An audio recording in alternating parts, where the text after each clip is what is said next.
Hello, everyone, and welcome. My name is Mike McMahon, and I'm the Executive Director of the Hymn Society in the United States and Canada.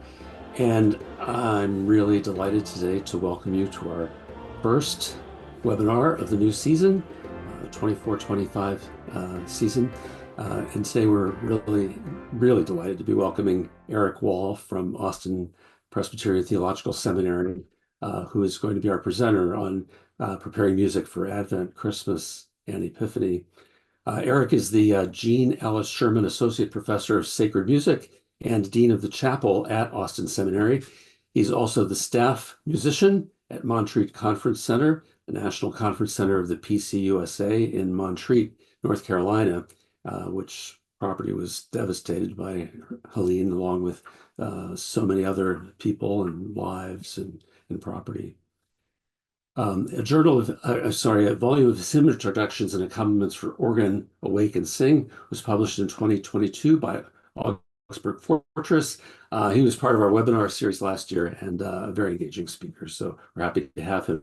Now, during this time of the webinar, you will not be able to use your camera or your microphone, but you can contribute through the chat, and if you have a question, you can put it in the Q&A feature. Brian Hain is lurking in the background, and he is going to be monitoring questions and comments throughout this session, and he'll appear at the end for a Q&A with Eric. So with that, I just want to hand it over to Eric and say welcome and thank you for being with us. Great, thanks, Mike. Thank you all. It's good to be with you all again. And though I can't see you, I see your names and locations popping up on the chat. So it's good to be together today. And today I'll talk in ways that I hope will be helpful to you and give some thoughts on music and congregational singing and the various layers that are true for this triple season of Advent, Christmas, and Epiphany. And and so I hope that this will be helpful to you. More of you, perhaps, than me, are in situations where you've already begun thoughts of planning for this. Here at the seminary, our semester ends just as Advent gets going. So at the moment, I don't have quite the same amount of plan making that probably many of you do. But I hope that's all going well, and hope this will be helpful to it. So here's a hymn text. Kind of a carol text or an anthem text that many of you will no doubt know. The tree of life my soul hath seen, laden with fruit and always green. The trees of nature fruitless be, compared with Christ the apple tree. You may already be hearing in your mind's eye. I do as soon as I hear that, and there are other settings as well. That's Elizabeth Poston's. Different composers have set this poetry to music, and we often hear it at lessons and carols, services at Christmas. It's a text that rings true for Advent as well. We don't know the author of those words. They seem to have, at least as far as I know, they seem to have sprung up in North America in the 18th century. Like Mary in the first chapter of Luke's Gospel, this is a poet testifying to a glimpse of life not only anticipated but already revealed. When we look ahead to Advent and Christmas and Epiphany at our work, we may glimpse something much like the apple tree: fecundity, color, sheer flavor in the texts, music, and practices that await us. But we can feel weary, even fruitless. What are we called, one more time around, to preach, or to sing, to rehearse, to create, to protest, to work for, to pray for? We listen and look for a sign that the branches of the season, in a ravenous culture, might after all be green and laden. We anticipate seasons like Advent. I anticipate it more than any other one. It's my most favorite of all the moments in the liturgical year. We anticipate the season, but in a way, the season is already anticipating us. It's awaiting our arrival. Like Magi, we bring gifts to the season, and then we discover that those gifts help bring us into the season. That in those gifts, God is companioning us across the threshold of the church's new year, awakening our hearts, filling our voices, and strengthening our work. The liturgies and customs of the seasons are midwives, bringing the season and us into fuller life. And of course, among those midwives is the especially powerful one of art, capital A, the sheer amount of it permeating these seasons with radiance, giving us an earthy, vivid, sublime, ringing sense of creation, and catching a story of incarnation because art is itself sensory and tactile, embodied, particular, and participatory. Art is made not only by artists, but by anyone who takes part in it. All those who gaze, read, sing, act, listen, write, move, and sense. Is there any other story, at least in the church, so adorned, illuminated, translated, painted, sung, acted, so told? That musical telling is already starting to be all around us. I walked the dog at 6 o'clock this morning and saw a Christmas tree in somebody's window. Outside the church, songs and sounds rise like a wave, unleashed weeks in advance with furious cheer, draped and strewn everywhere like audible tinsel, implicitly audible even when we don't hear them. Though maybe less frenzied in the church, the sheer abundance of music can inspire or confuse, thrill or aggravate, inspire, transfix, occasionally trigger.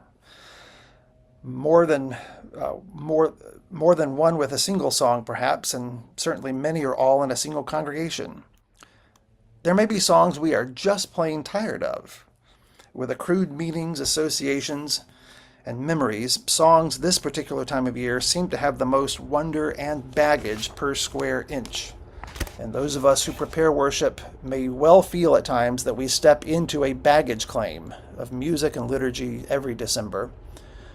But it can be, and in fact must be, more than a place of stress, weariness, or repetitive scheduling. A calendar of hope and beauty lies before us, which we set against the wasteful, gluttonous calendar that threatens to undo us every December. The world totters, our own feet stumble, and we look to the sovereign power of God. Our task is preparing worship, including singing, that against all odds and evidence makes space for hope and transformation, that against all noisy gongs around us makes room for love and nourishment, that against all immediate and plastic demands for jollity takes seriously our lament, sorrow, patience, and impatience, that against all virtual unreality and mega-falsity claims greater reality and truthful incarnation, and that against death dares to imagine birth. Advent asks us to look and listen, so what will we say or do or sing to mark this time? Many of you may know this wonderful poem by W.H. Auden, For the Time Being, subtitled A Christmas Oratorio, which he wrote, as I understand it, originally with the plan that Benjamin Britten would set it to music. With one tiny little exception, did not happen. Persichetti said a brief moment of it as well, and so did John Bell, actually. It's an amazing poem spanning Advent, Christmas, and Epiphany, and in it, Auden writes that, referencing the title of his poem, quote, "The time being is, in a sense, the most trying time of all." Advent asks what the arrivals of God might mean and what the in-between of waiting and watchfulness looks like, making a liturgical space not only a theological intake, but a theological doing, where the doing is itself theology, is part of the meaning-making, and hymns and songs bring us to that singing place where we ask songs to release a richness and a sincerity into liturgy, a rightness of utterance.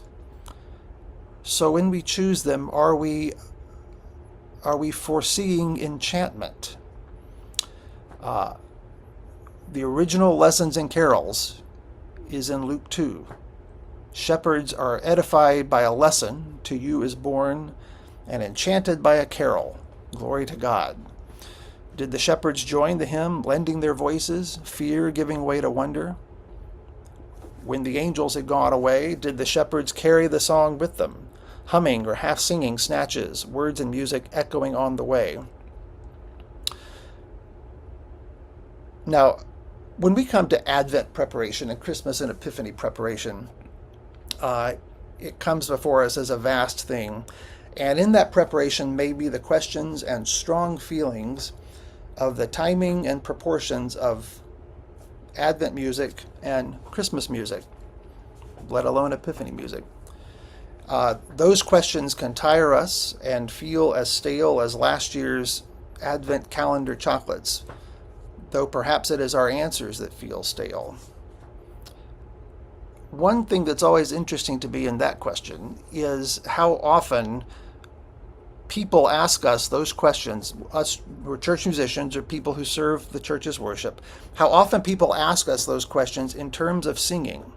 I don't think I've ever really been asked, especially when I was in a parish church situation, I don't think I was ever asked, when will you play Christmas songs?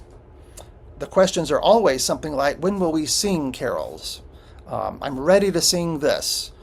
Or kind of another version, are we singing Advent songs all month?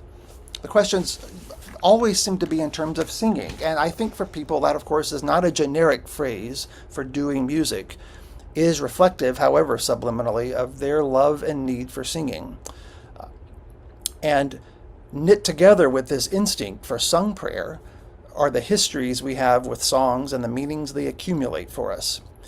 And when these questions arise, our answers take on different forms, sometimes as cut and dry as to be almost policies. No Christmas hymns until after the fourth Sunday of Advent. Or conversely, as on the other side, a very cut and dry way of expressing an opinion. Christmas carols are beloved and expected this time of year. Sometimes we are, in an exaggerated way, perhaps liturgically aghast. Christmas hymns in Advent, or some people may be bemusedly eye-rolling. 4 weeks of Advent hymns. You're kidding, right? But we know that it is more complicated than simply saying to people, there'll be no Christmas dessert until you've eaten those Advent vegetables. We know that songs are community property, shared by congregation, pastor, and musicians, a complex of theological, homiletic, artistic, pastoral, communal meanings. Now, before we ask what songs we should sing to mark this time, we might ask what kind of time it is that we are marking. What kind of time and space do these seasons bring us? What kind of time are the people of God ready for, hopeful for, or desperate for? What liturgy, songs, and space do we crave to host the prayer we need to make, to offer real language for the soul's yearning and the world's anguish? I remember John Thornburg once saying in a lecture, the phrase he used, I've always remembered it. He talked about the placement of the soul. How do these songs are speaking to the placement of the soul? So in the case of Advent, I think it's less about talking about correct or appropriate Advent songs. It's a plea for singing thoughtful Advent songs. Whatever the flavor, solemn, grand, joyful, earthy. The musical range of that Advent repertoire, as we all know, is wide. If you were to gather people, maybe particularly people who are non-musicians or don't know that repertoire like we do, and just simply play without even announcing any titles, not telling what the songs were, just pick up the hymn book and open to the Advent section and just start playing music, a verse here, and just flip the pages. In 10 or 15 pages, we would hear a fascinating variety of origin and character and form and mood and texture and instrumentation and style. Advent songs are simple, lofty, slow, lively, solemn, mystical, and more. That same variety is something we are unhesitating to embrace with Christmas and Epiphany songs. So I think with Advent, it's not correct songs we need, it's right songs. sounding a spiritual honesty that hosts our prayer with strength, generosity, warmth, clarity, and openness through a full story without fast forward or scene selection. Knowing the kind of time we're in will bring us closer to songs. Songs may bring us closer to that time. Songs remind us in words and music of the space offered by the season and the breadth of prayer we are invited to make. Songs give us the words we can't find or have forgotten. The music gives us the non-words that we sense, the mysterious precision of art that says, this is how it is. Songs can align us with the time we need, restoring us to the season's fullness. The writer of Luke's Gospel seems to know this, describing in a mere 2 chapters a place that is politically perilous and economically fraught, but a place nonetheless where visitation happens, life stirs and leaps, and songs break out. In the case of Luke, 4 songs in 2 chapters. Do the time and place lead us to the songs? Do the songs also lead us to the time and place?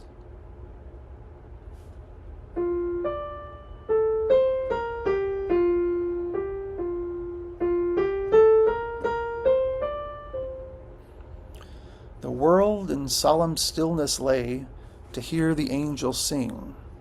Oh, hush the noise and cease the strife to hear the angels sing. Oh, rest beside the weary road and hear the angels sing.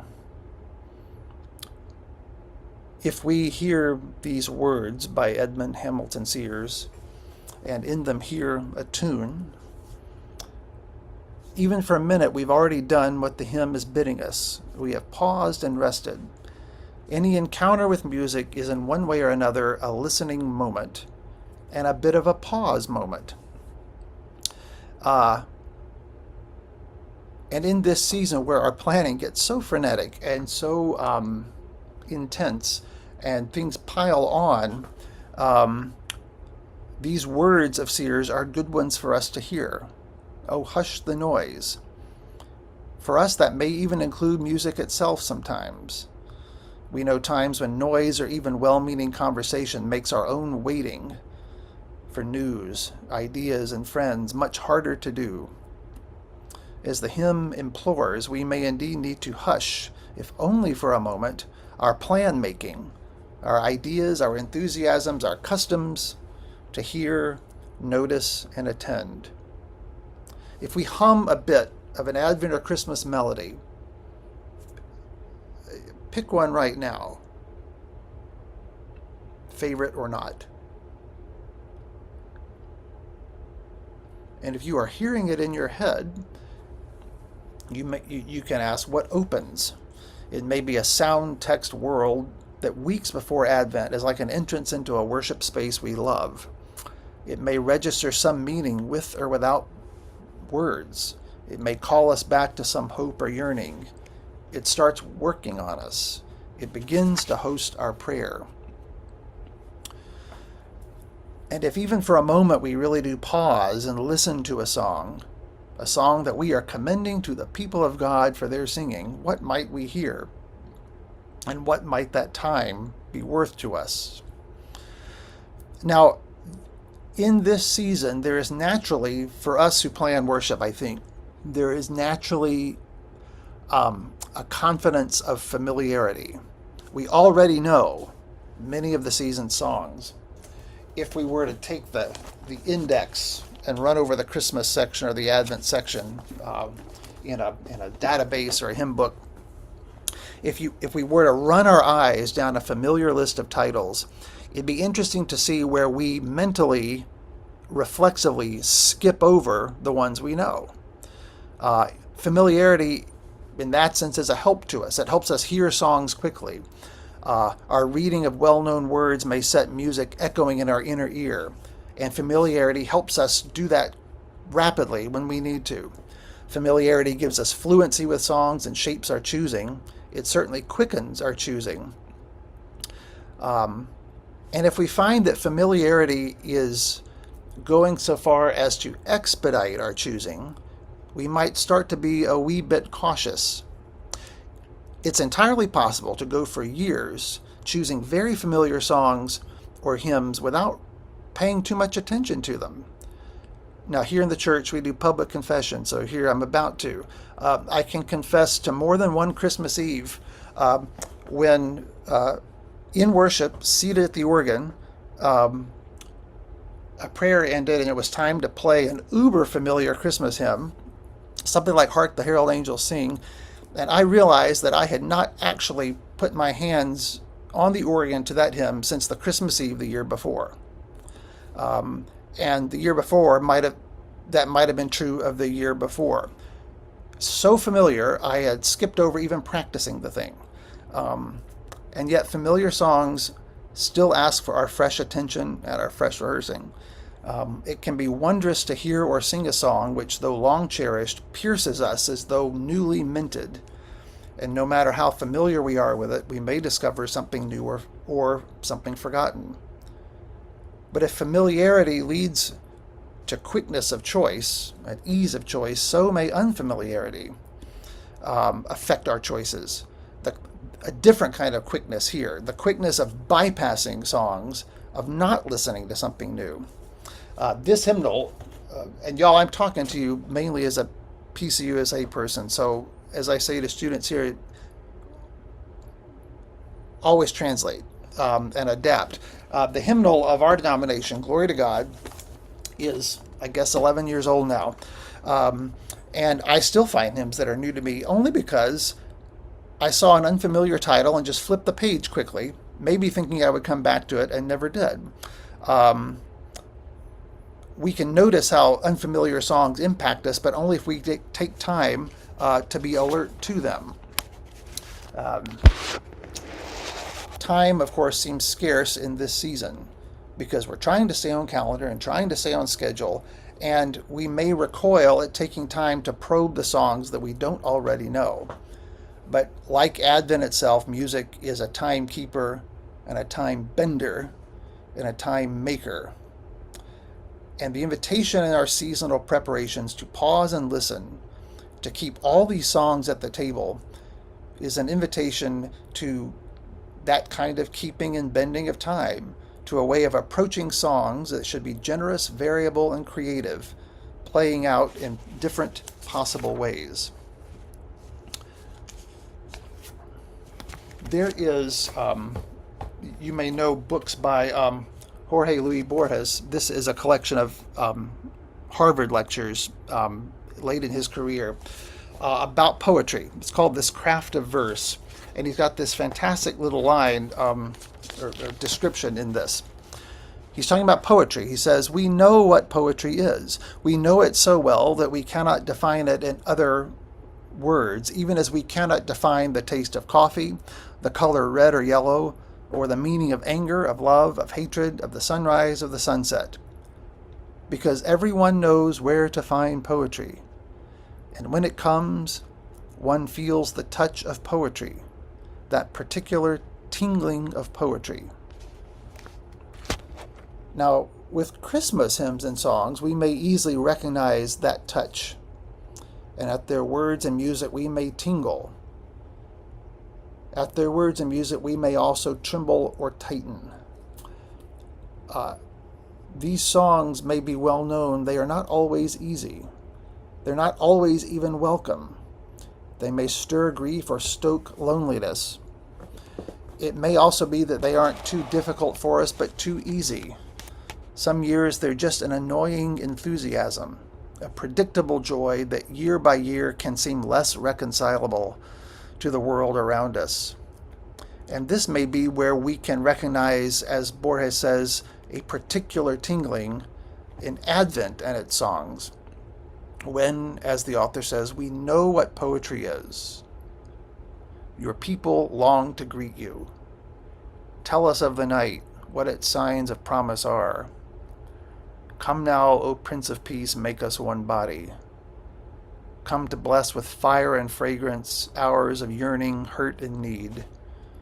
From our fears and sins release us. The world is about to turn. We know biblical, prophetic, and pastoral texts when we come upon them. We know true words when they spring upon us. We hope these songs are lurking around the corner, because too many terrors and fears already are around the corner. And simply nodding to one or two Advent songs early in the season before quickly moving on to the Christmas ones, or privileging sermons and prayers for hard language while asking songs only to be cheerful or hopeful, these may well deny the people of God the possibilities of singing the full prayerful and biblical range of Advent. This doesn't mean, to me, no Christmas songs during Advent. It means thoughtful choices, biblical, theological, pastoral, and prayerful choices. It means trusting songs and the people who sing them. It means not reducing Christmas songs to be exit ramps off the highway of Advent. That highway will lead us to Stable and Star and take us home by different roads. Prophetic words and honest prayer, or for all of us. And it may make our ways of searching for songs, indexes, databases, hymnal sections like Advent, more than just efficient tools, but doorways to deep theological and liturgical gifts, and often our first contact with possible song choices. So if we think about these ways of searching, it's interesting to think how these can help us, and how we don't let them help us. If you think about hymnal indexes or song lists, if you run your eyes down a list, we can notice how we react to titles. Christmas or not, some titles make us smile. Some titles make us cringe. But our quickest reactions are probably, I know it, or I don't know it. Ironically, in this season where so many songs are possible, it is easy to let titles push us away from texts. As we've noted, both familiar and unfamiliar ones can tempt us. Familiar and unfamiliar titles may tempt us to bypass reading the full text of a song in the first place. But the hymn titles, even in an index, may serve us imaginatively if we let them. I like to think of hymn titles like tiny little icons, art that invites us in. They can encourage our reading rather than substituting for our reading. A great Advent practice, Christmas Epiphany practice, not just for us as musicians, for pastors, for anybody who loves the season, would be simply finding some reading time, not only for biblical commentaries or for other kinds of rehearsal space, but simply to sit and read, right? Sit with the hymnal or the tablet. Start at the beginning of an Advent section or Christmas section or an Epiphany section. Just go song by song. Read the title thoughtfully, then the complete text, without hurrying, reading like we would read any other text, to absorb and savor and notice. If we're looking for a seasonal devotional book, that may well be it. We find stanzas and phrases we never would have discovered by simply scanning the titles. And here's an example. Because titles, if we scan them and don't go any further, will trick us. Here are two hymns. You'll know them both, but it's interesting to think about. Classic, While Shepherds Watch Their Flocks by Night, tells us all we need to know, we think. There's the story of the shepherds and the angels, right there. But here's another hymn, Where Shepherds Lately Knelt, which you probably know. If you don't, exit this webinar and go read the hymn immediately. If you're unfamiliar with this hymn by Yaroslav Vajda, and you just scanned a hymnal index, Where Shepherds Lately Knelt, we might assume from the title that it's a hymn about the shepherds and decide to skip over it because we've already got another hymn about the shepherds. Not realizing that, of course, the hymn isn't about the shepherds at all. It is about us. Brought by the poet to the place, quote, where the shepherds lately knelt and kept the angel's word, the poet in wonder speaks for all of us. I come in half belief, a pilgrim strangely stirred, but there is room and welcome there for me. There is room and welcome there for me. And simply bypassing the title of the hymn, Where Shepherds Lately Knelt, would not begin to hint at the marvelous expansiveness of the last stanza. Will I forget how love was born and burned its way into my heart, unasked, unforced, unearned, to die, to live, and not alone for me. To die, to live, and not alone for me. Titles are doorways, texts are rooms. Now, likewise, when we're thinking about music for this triple season, we're looking, one of the first places we go, of course, is categories of hymns, hymnal sections, and so forth, because they sort hymns for us. And the groupings help us to think about songs in conversation, their images, ideas, and references alongside one another. Of course, some songs don't easily fall into one or another section, even at this time of year when the season seems so clear in character. We know that Midnight Clear and Joy to the World are great Christmas hymns, though neither one of them has any mention of a Holy Family or a birth or a stable. And it's worth reminding ourselves that these sections, the sections in this book, are the wonderful work of the Peacocks, the Presbyterian Committee on Congregational Songs, but every one on that committee would, of course, note that those sections don't bind those hymns into certain kinds of uses. Sections don't lock hymns into fixed places. I like to think of the sections of hymn books in the same way that I like to think of the seasons, Advent, Christmas, and Epiphany, as being more like interacting spaces loosely separated by columns rather than definitive spaces separated by walls. Some songs are very clearly seasonally planted. Some are fluid. Sometimes the right song will come from a different place altogether. There are Advent songs not in the Advent section. In this hymnal, Glory to God, there's a section called Jesus Christ, Advent, 26 hymns. But there are other songs beyond those that crop up in the season. If we were to think of Isaiah 40, coming to us in Advent, prepare the way of the Lord, and all those references where the gospel writers call back to Isaiah's reference, we're already hearing clear possibility.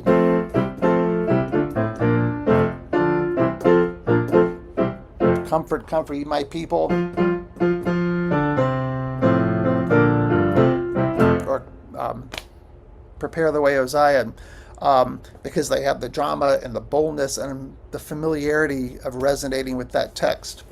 But non-Advent hymns may well echo the same text. They just may require our probing into another part of the hymn book. If we considered, for example, for that same Isaiah 40, the hymn Quando el Pobre, When the Poor Ones, which always ends with that refrain, we know that God still goes that road with us. What do these words have to say to Isaiah 40's images? When at last all those who suffer find their comfort, when they hope, even though even hope seems hopelessness, when we love, though hate at times seems all around us, then we know that God still goes that road with us. And that way, that road, takes on a new character for an Advent reference to Isaiah, in no small part through this music.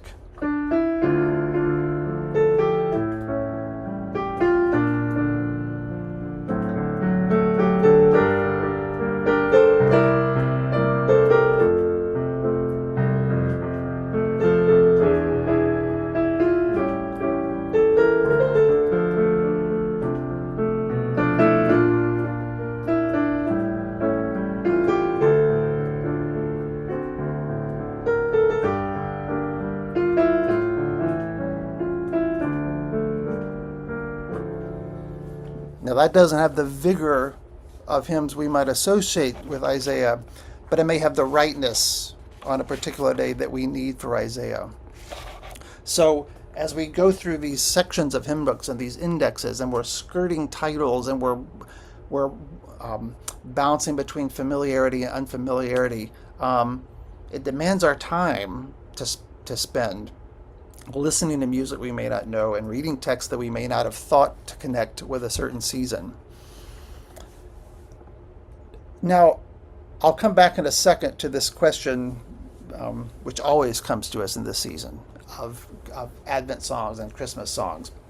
But before that, I want to go to one smaller scale kind of point on the way there, which has to do, I'm calling this little section Responses and Wreaths, by which I mean to refer to some of the smaller liturgical musical practices we may have.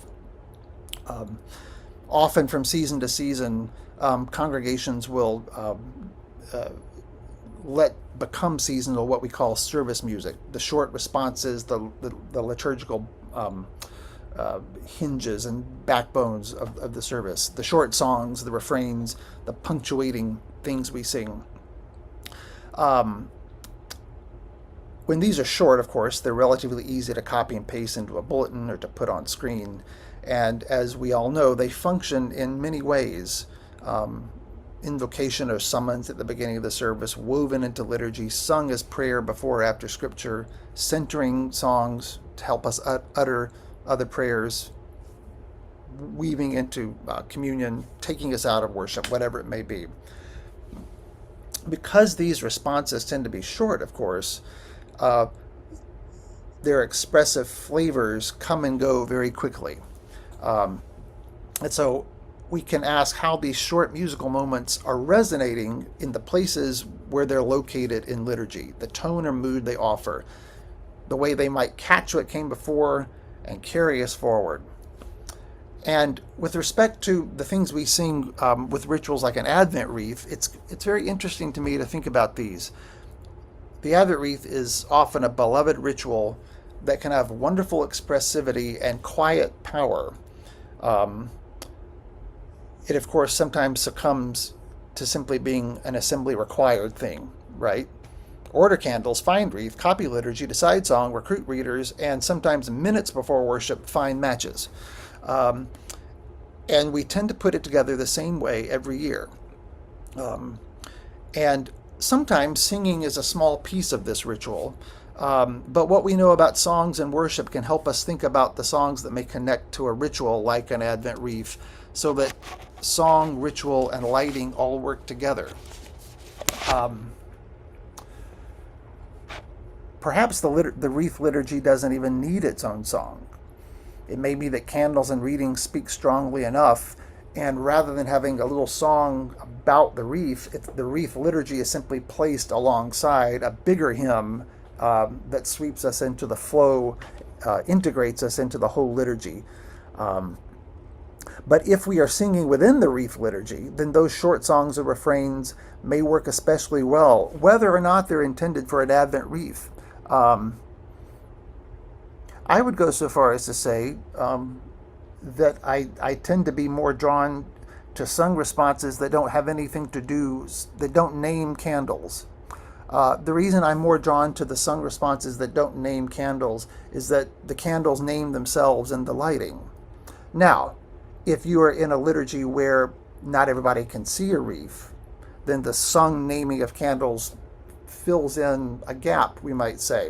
But as we're thinking about how we choose these things, it's helpful to consider the work that all the pieces of the liturgy are doing, I think. And we may find that other aspects, spoken aspects of the liturgy, do some of the work that a sung response does not need to.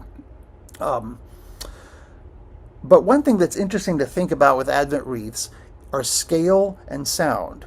The Advent wreath is a kind of domestic, around the table kind of ritual. And figuring out how it fits the scale of public worship may depend on the size of the room, the size and location of a wreath. And we may need to ask, where is this place so that it can be visible, so that participants who are helping to lead the liturgy have smooth access to it, whether we need a new wreath after many years, whether we always need the same wreath. And because the wreath is a concentrated focal point, it's interesting to think about the possibility that musical sounds related to that ritual are in the same scale and possibly even the same location, versus sounds that are outsized to the scale of the wreath itself. It may well be that small sounds can work very well, particularly if those sounds are made in a location near the wreath. Guitar, drum, flute, percussion, violin, trumpet, bells, instruments that can be right there alongside readers and alongside candle lighters. And that's where musicians who are used to those kinds of portable instruments may have an advantage over musicians like me who tend to be tied to a keyboard that can't go anywhere. Guitar and drum are ideal for underscoring a reading and can easily accompany the kinds of short songs and choruses that work well for wreath liturgies. Amplification might even be adjusted to remain audible, yet also a bit localized to where the wreath is located. Musicians might even begin some other place in the room and move towards the wreath along with lighters and readers, which would help give lighters and readers time to get into place. A wreath song might be accompanied by different sounds over the 4 weeks, increasing the sound texture as the light itself increases. Now, alongside all the wide possibilities, and y'all, I'm just dumping stuff here at you because there's just a lot to think about. Alongside all the wide possibilities of songs in this season, those earlier questions that we know we're going to face of singing Advent hymns and Christmas hymns and what the proportions of those are, those questions will always be nudging us, I think, in some way. What about Christmas songs before Christmas? Can the right songs for Advent sometimes come from Christmas or even Epiphany repertories? Given the layers of meaning in these seasons and the questions they raise for our singing, what do we make of this question? As we noted, underneath the question, jostling around with all those other meanings, is the question of the act of singing. As the Hymn Society says, the holy act of singing. Which doesn't mean that singing is more important than content. It means that singing is part of content. The premise that singing is the premise of songs, and just as utterance is the premise of preaching. So a sign not to miss in this season of watchfulness, a possible miracle on every church street, is that congregations, when they ask these questions, when are we going to sing? They are themselves reminding us of that holy act of singing. They're reminding us of what singing means for incarnation, embodiment, and breath. Our motives may be mixed and our perspectives incomplete. We may have a zeal for a beloved Christmas, a disciplined Advent. We may have just a love for favorites that is staunch, and secondary things get confused with primary ones. But in all the varied and complex ways of the people of God, congregations, which include us, know instinctively that singing is not only about something, it is something. And can we therefore respond to this question about the relationship of Christmas songs and Advent songs? Can we really respond to it with anything other than perhaps and maybe not, or why not? What does Advent show us if not possibility? The music of Christmas songs will, of course, bring Christmas associations, but they might still be the right songs if the liturgical and homiletical conversation gives context. For example, in Advent 1 in year B, the first Sunday of Advent in year B, lectionary year B, the appointed Old Testament text is Isaiah 64. Oh, that you would tear open the heavens and come down. It's a violent, bleak text in many ways, and a prayer for the presence of God in the face of seeming abandonment and rending. It's a lament over sin, a hope for reconciliation and peace. Oh, that you would tear open the heavens and come down, cries the prophet. And yet, in context, we think about a text like it came upon the midnight clear, how it might respond to the prophet how it is a song of inbreaking, the angel's sudden arrival, a song of glory and peace, 5 stanzas that confront head-on the world's misery and plead for reconciliation. Now, the Advent caution might be the music which risks, by its sheer immediacy, yanking us into a holiday space. But music can be made creatively, and context can help shape the song's impact. Sermons and songs, as we know, are partners. It may be that Advent songs themselves can roam past Advent. The solemnity of O Come, Emmanuel may be the precisely right song early in Advent, with a long journey ahead of us. It might be the right song as we stand rejoicing at the stable door or with angels on Christmas Eve. It might be imagined as the Magi's song, as they and we follow the Epiphany star. In the shadow of all Herods past and present, the vision of the star calls for weighty songs no less than lively, buoyant songs. Suppose, for example, in Advent that the first stanza, O Come, Emmanuel, during Advent is the only one we sing, perhaps as a response or an ongoing piece of service music. Then at Epiphany, we sing with the Magi, the stanzas steadily marking the long journey. Imagine the Magi singing this hymn, O come thou wisdom, O come thou Lord of might, O come thou Key of David, O come thou dayspring, O come desire of nations. It's a hymn in E minor, just like We Three Kings. What if at the conclusion of all those stanzas you moved straight into the G major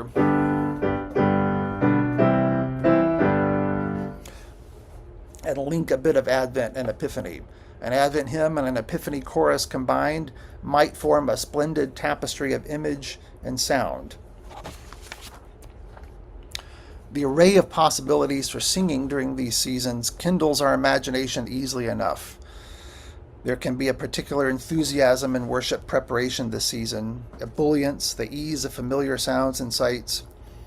However eager we are for beloved songs, and however imaginatively we sense that they can work, we are still called to remember the whole people of God.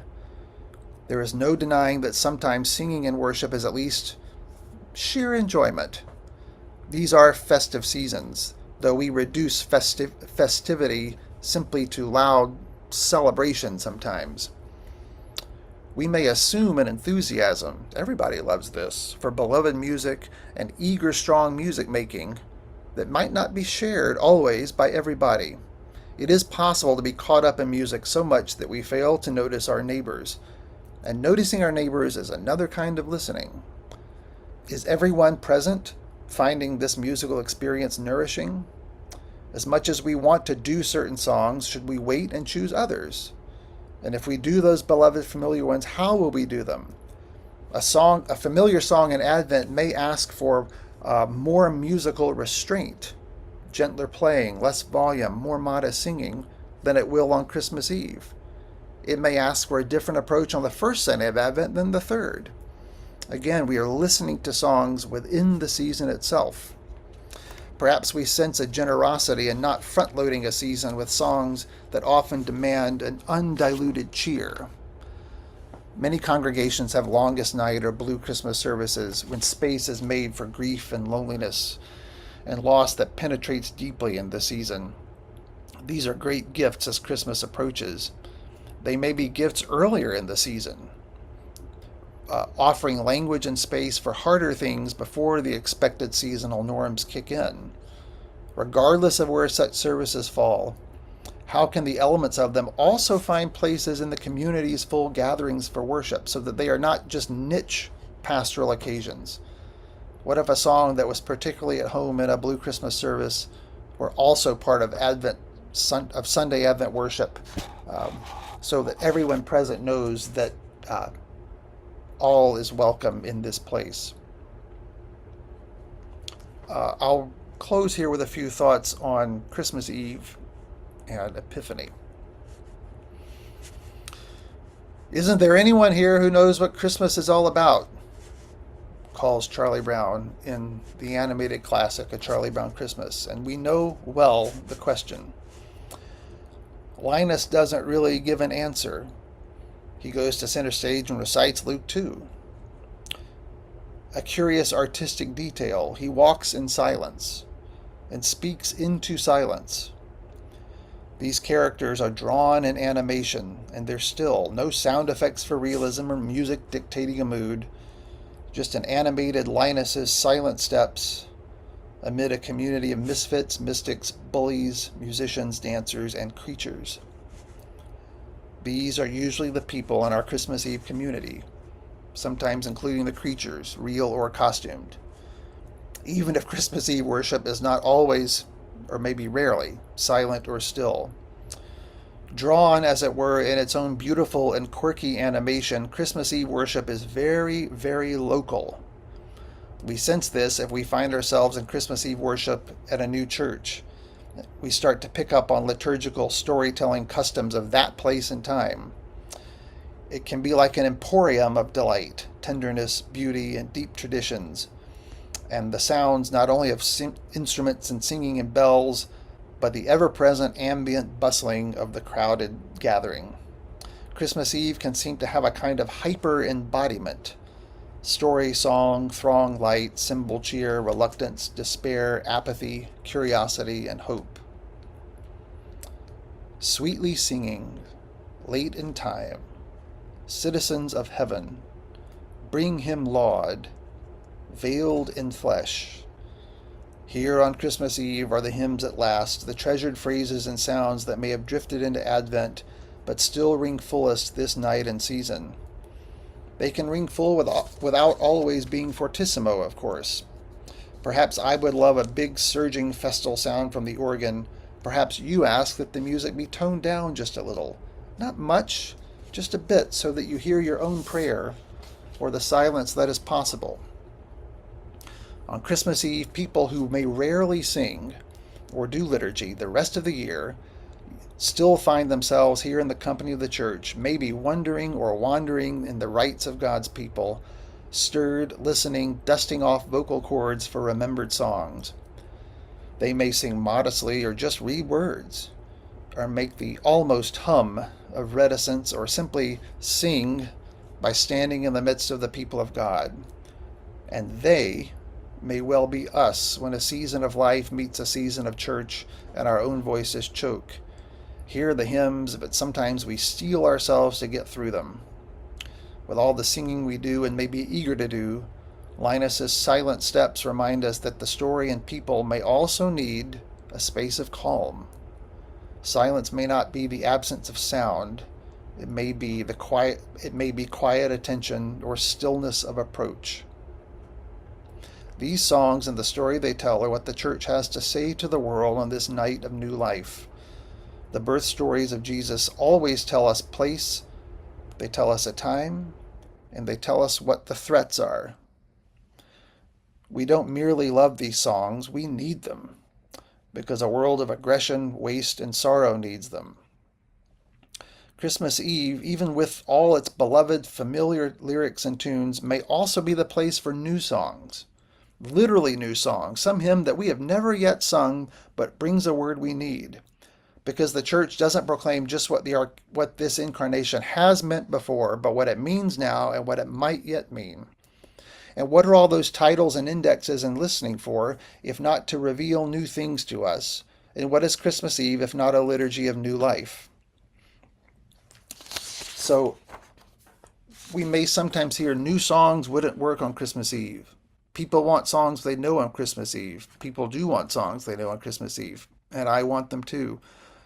But how do we know that new songs wouldn't work? Can we be fully sure of what is wanted? What might it mean in church on Christmas Eve, especially for those who have not been to that church before or any church for a while?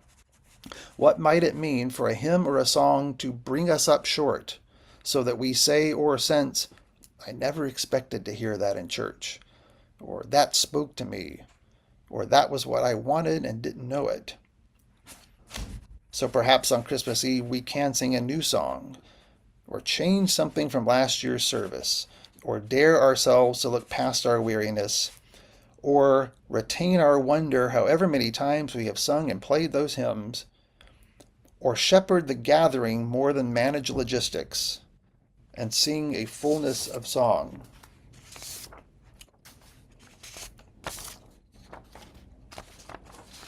And to close, here's a phrase we sing every Christmas Eve and more times. Sing, all ye citizens of heaven above. We rarely sing the word citizens. I looked it up on henry.org. Some of you may know better than me. It's not there very much. And when it is, it's in pretty obscure places. But in this hymn, we sing it every year, right there in the midst of O Come All Ye Faithful, each syllable boldly uttered. The hymn addresses the heavenly choirs, but citizens of earth take up the song. The church in this triple season of yearning and wonder is a citizenry of song, sounding holy surprises and ancient wells, mysteriously powerful and disconcertingly close. The fullness we sing and pray is indeed goodwill to one another. So as we find songs for Advent, Christmas, and Epiphany, we listen, we hum, we remember, we learn, we ask, what is this song doing? What might this song do in the place we will worship in this new liturgical year? What might happen when this song is sung for the 100th time? What might happen when this song is sung for the first time? Thank you.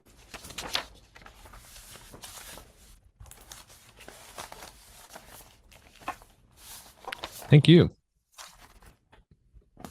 I'm going to ask anyone, any of the attendees, you can either put in the chat, but even better using the Q&A function. It's down on your toolbar. There's one that's listed Q&A. If you have anything that any questions that weren't addressed that you're curious about, then Eric has agreed to have a go at whatever you bring up. So yeah, and Martha's just giving thanks for all you said and all the ideas that are bouncing around in her brain now.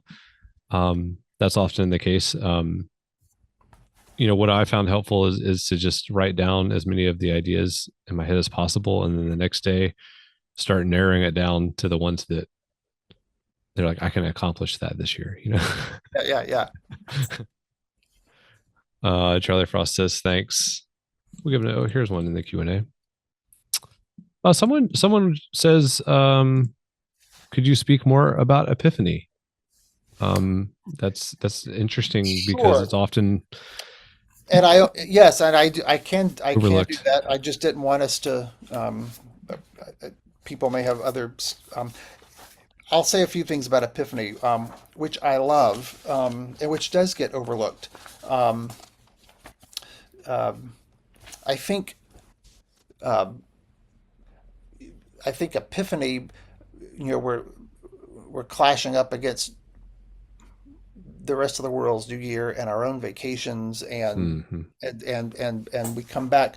One thing that one of my favorite things has been in the past to do in some form, and it might be sometimes I think it's worth a conversation with a pastor with whom you're in a working relationship, is not only, let's say you have a tradition of doing something like lessons and carols in December, and maybe it's a choral thing, as we know. I have sometimes done things, sometimes in partnership with other churches, to do something like an Epiphany lessons and carols.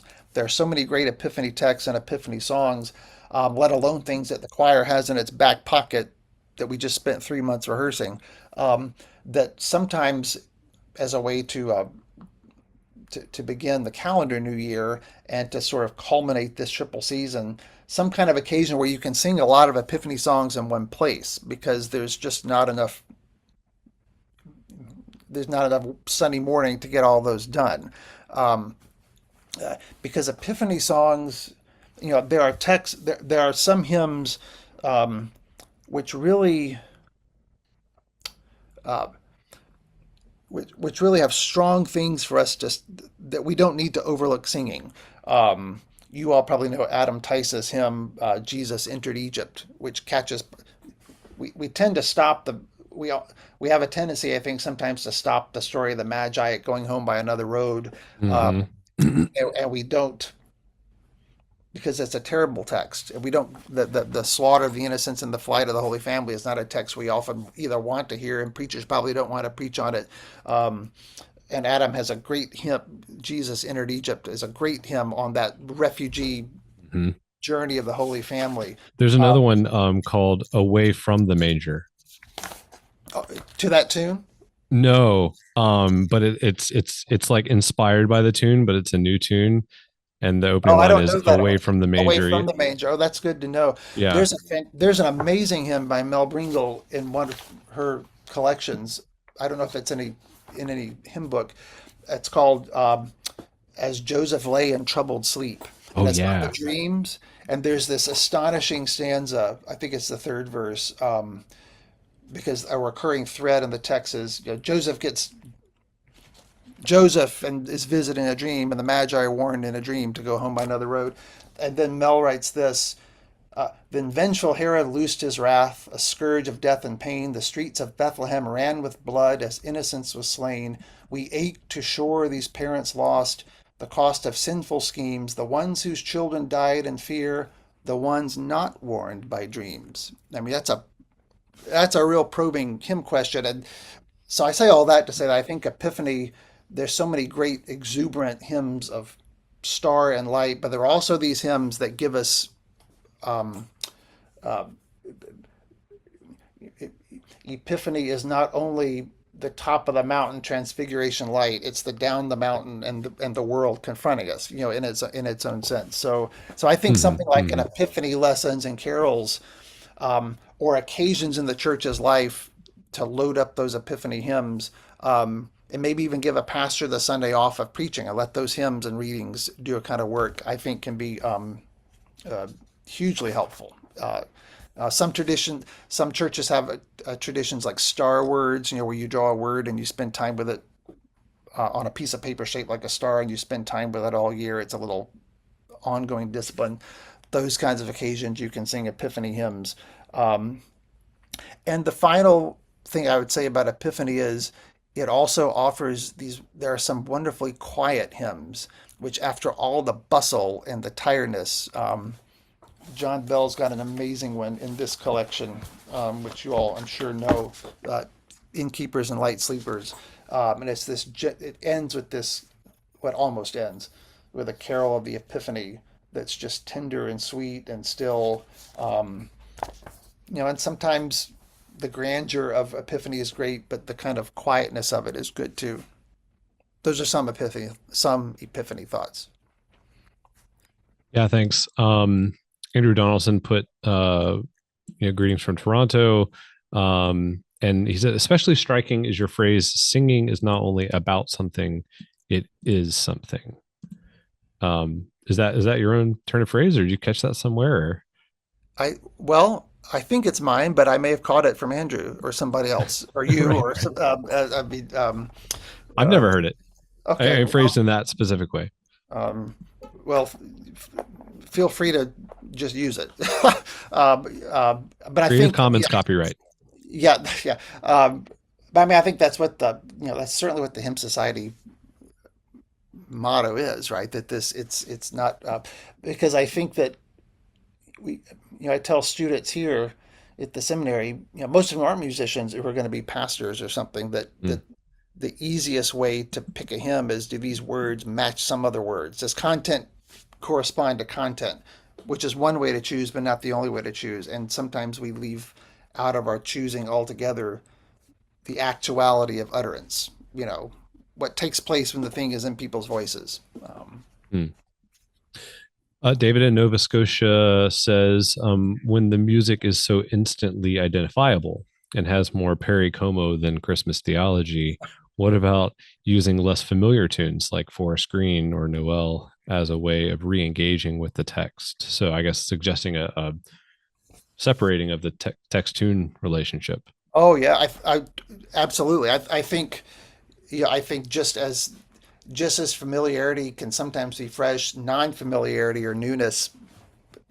It's like singing When I Survey to a tune besides Hamburg, because all of a sudden it's like singing hymns at a different time of year even.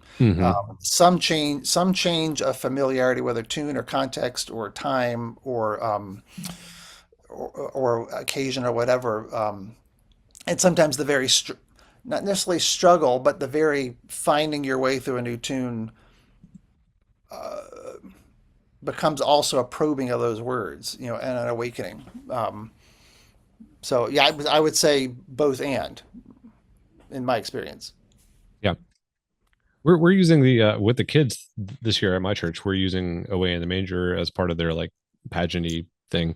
But we are using the other tune that they don't know, the da da da da da da da da da da, which I think is more popular in the UK than or something. I think that's my sense, though others will know better. But it almost always shows up in the hymnal like side by side with both tunes, which I always enjoy. Somewhere there's an organ arrangement by somebody that puts them both together simultaneously. I've got it probably in the file, but yeah. Well, the last thing in the Q&A is John Allen Bankson says, I was part of an Epiphany lessons and carols at St. Andrews in Jackson, Mississippi many years ago. One of the texts was the calling of the 12 apostles. Then for the last hymn, we sang, O Zion, Haste, while we lit congregational candles and then processed outside where they had the street blocked off, and people piled their discarded Christmas trees into which sparklers had been placed. We tossed our candles onto the trees, which became a glorious bonfire, and then we went inside for champagne and dessert. It was extremely memorable. Wow. That does sound memorable. Yeah, that I've never heard of. John, tell me more this summer at the music conference about that. Or in Detroit, come to the Hymn Society conference in Detroit. Yeah, there you and tell your stories. All right. Well, Eric, thank you so much for getting us thinking about Advent, which is just around the corner, and Christmas, and of course, Epiphany. We hope this was generative for you all. This will also be archived if you want to come back to this, if you missed something or if you came in late. And if people sign up for the season, they can also get this retroactively. So if someone's like, oh man, I should have signed up for it, let them know they can still sign up for the webinar series and see this. So thank you, Eric. Good luck with the rest of your semester. Thank you all. Yep. Y'all good luck with Advent and all that comes with it. All right. Take care. Bye-bye. Bye-bye.